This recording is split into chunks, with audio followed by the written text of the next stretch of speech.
como no podía ser de otra manera, después de estudiar las funciones exponenciales, pues vamos a estudiar las funciones logarítmicas, otras funciones elementales relacionadas con las exponenciales, puestos que son la función inversa y que son importantes porque aparecen en muchas ramas de la ciencia. Bueno, pues lo que sabemos a priori es que las funciones logarítmicas, para calcular su dominio hay que tener en cuenta que los logaritmos solo existen para números positivos, con lo cual en el primer paso del estudio de una función para poder representarla, lo primero que hay que ver es su dominio, pues hay que tener esto en cuenta, que el argumento del logaritmo tiene que ser positivo. Bueno, pues vamos con el ejemplo, f de x igual al neperiano de x cuadrado menos 9. Primer punto, estudio del dominio. Como acabamos de ver, el dominio solamente incluye a los valores que hacen el argumento del neperiano positivo, es decir, solamente aquellos valores que cumplan que x cuadrado menos 9 es mayor que 0, o lo que es lo mismo, factorizando que x más 3 por x menos 3 sea positivo. Y para que el producto de dos números sea positivo, se tiene que dar o que los dos sean positivos o que los dos sean negativos. Y eso es lo que vamos a ver.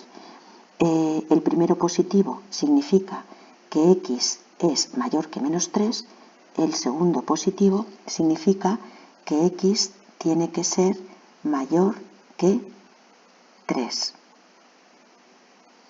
Con lo cual, lo más restrictivo es que sea mayor que 3. Para que los dos sean negativos, tiene que ocurrir que x sea menor que menos 3 o que x sea menor que 3. Lo más restrictivo es que x sea menor que menos 3, es lo que incluye las dos condiciones, con lo cual estas dos condiciones son las que se aplican al dominio de la función. Y esto puesto en forma de intervalo es la unión de estos dos, de menos infinito a menos 3 y 3 más infinito. Vamos con los puntos de corte. Con el eje x significa que la y vale 0, es decir, que el neperiano vale 0, es decir, que el argumento vale 1. Y si el argumento vale 1, despejamos la x y nos queda que las dos posibilidades que cumplen esta condición es que x sea más raíz de 10 o menos raíz de 10, con lo cual los puntos de corte con los ejes son estos dos, con el eje x, menos raíz de 10, 0, más raíz de 10, 0. Y con el eje y, la condición es que x sea 0. Pero x0 no pertenece al dominio de la función. Acabamos de ver en el apartado 1 que la función no existe entre menos 3 y 3, luego en 0 no existe. Eso significa que no hay puntos de corte con el eje y. Es más, lo podemos comprobar viendo que el neperiano de menos 9, que sería el caso x igual a 0, no existe por ser un número negativo. Vamos con las asíntotas y ramas parabólicas. Las asíntotas verticales aparecen o en los ceros de denominadores cuando son fracciones algebraicas, que no es el caso, o en los extremos de las zonas de discontinuidad de las funciones, o sea, donde pasan cosas raras. Entonces vamos a ver si hubiera asíntotas verticales en los extremos. Un extremo es menos 3 y calculamos el límite de la función cuando x tiende a menos 3 y efectivamente se va a menos infinito.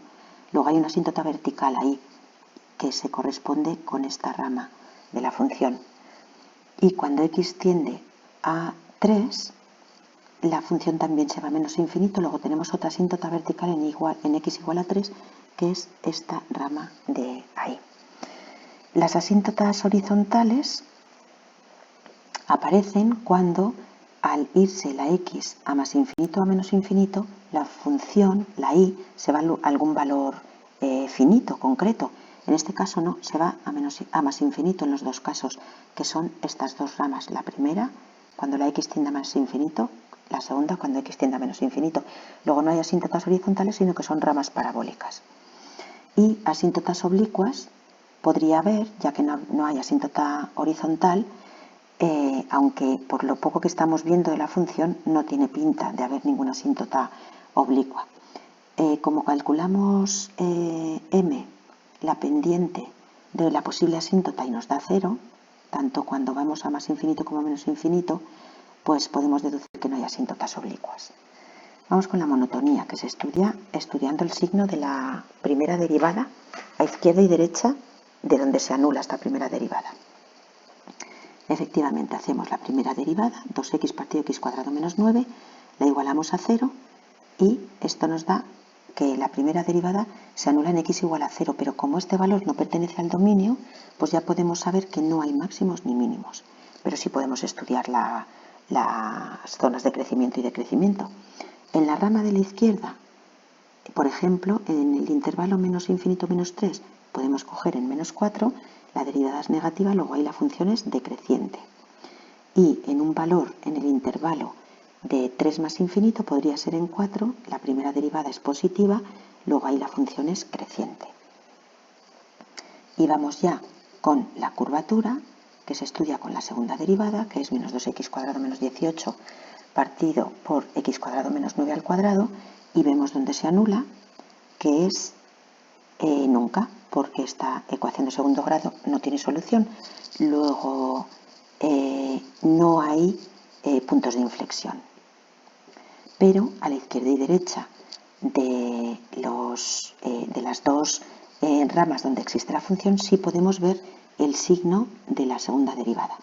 En el primer intervalo podemos buscar en menos 4 y al dar negativo la función es convexa.